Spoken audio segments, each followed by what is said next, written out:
చంద్రబాబు నాయుడు తన స్వలాభం కోసం పవిత్రమైన తిరుపతి లడ్డు మీద నింద వేసి ఈ రోజు శ్రీవారి భక్తులందరి మనోభిప్రాయాల్ని దెబ్బతీశాడు.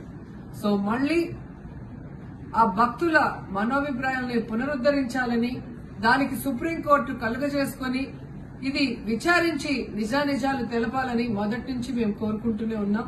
ఈ రోజు సుప్రీంకోర్టు ఈ కేసుని స్వీకరించడం జరిగింది. ఈ కేసులో సుప్రీంకోర్టు గనుక కరెక్ట్ గా విచారిస్తే చంద్రబాబు నాయుడు అన్కో చేసిన అబద్దాలు ఖచ్చితంగా బయటకు వస్తాయి.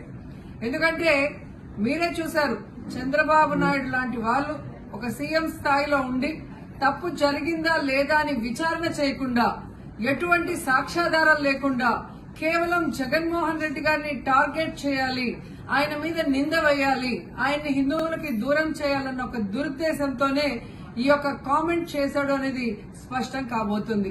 ఎందుకంటే ఈ రోజు సుప్రీంకోర్టు ఈ కేసు తీసుకునేంత వరకు, ఆ డేట్ అనౌన్స్ చేసేంత వరకు సిట్ వేయనే లేదు. అంటే ఉన్నత స్థాయి విచారణ ఎక్కొట్టాలి, ఉన్నత స్థాయి విచారణ జరిగితే తాను చెప్పిన అబద్దం బయటపడుతుందన్న భయంతో సిట్ ని హడావిడిగా ఏర్పాటు చేయడం మనందరం కూడా గమనించాలి. మొదటి నుంచి మాకు సిట్ మీద ఎందుకు నమ్మకం లేదు అంటే, తన పరిధిలో ఉన్న సిట్ ని చంద్రబాబు నాయుడు వేస్తే ఆల్రెడీ తను ఒక జడ్జిమెంట్ ఇచ్చేశాడు కాబట్టి దానికి లోబడే అధికారులు అబద్దాలు మాట్లాడతారు, నిజాలు చెప్పరు. ఎందుకంటే ఈరోజు సిట్ లో వేసిన అధికారి అడిషనల్ డీజీ, ఆయన కన్నా పెద్ద ర్యాంక్ లో ఉన్న టీటీడీ ఈఓ, ఐఏఎస్ ఆఫీసరు మొదట మాట్లాడిన స్టేట్మెంట్ కి చంద్రబాబు నాయుడు గారు అబద్దం చెప్పిన స్టేట్మెంట్ తర్వాత మాట్లాడిన దానికి తేడా చూస్తేనే ఈ సిట్ అనేది సిట్ అండ్ స్టాండ్ కి తప్ప దేనికి పనికిరాదనేది అర్థమైంది. అందుకే మేము మొదటి నుంచి అడిగాము, సుప్రీంకోర్టులో విచారణ జరగాలి, సిబిఐకి డైరెక్షన్ ఇచ్చి విచారిస్తే ఖచ్చితంగా మత కల్లోలాలు సృష్టించాలనుకున్న చంద్రబాబు నాయుడు అన్కో అందరికీ కూడా బుద్ధి చెప్పే అవకాశం దొరుకుతుందని. సో ఈ రోజు విచారణ స్టార్ట్ అయింది.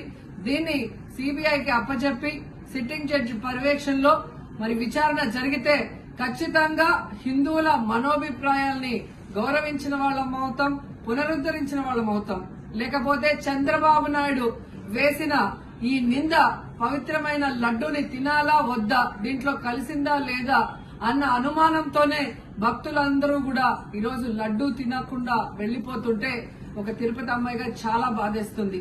ఈ రోజే అలగర్ కోయిల్ మదురై దగ్గర దక్షిణ తిరుమల చాలా పవిత్రమైన టెంపుల్, ఇక్కడ భగవంతుడిని కోరుకున్నాను. ఖచ్చితంగా సుప్రీంకోర్టు ఇన్వాల్వ్ అయి ఈ కేసుని విచారించాలి. తప్పు చేసిన వాళ్ళని, అలాగే అంటే తప్పుడు స్టేట్మెంట్ ఇచ్చిన వాళ్ళందరూ ఎంత పెద్ద పొజిషన్ లో ఉన్నా కూడా వాళ్ళని శిక్షించాలి అని భగవంతుడిని కోరుకున్నాను, సుప్రీంకోర్టుని కోరుకుంటున్నాను.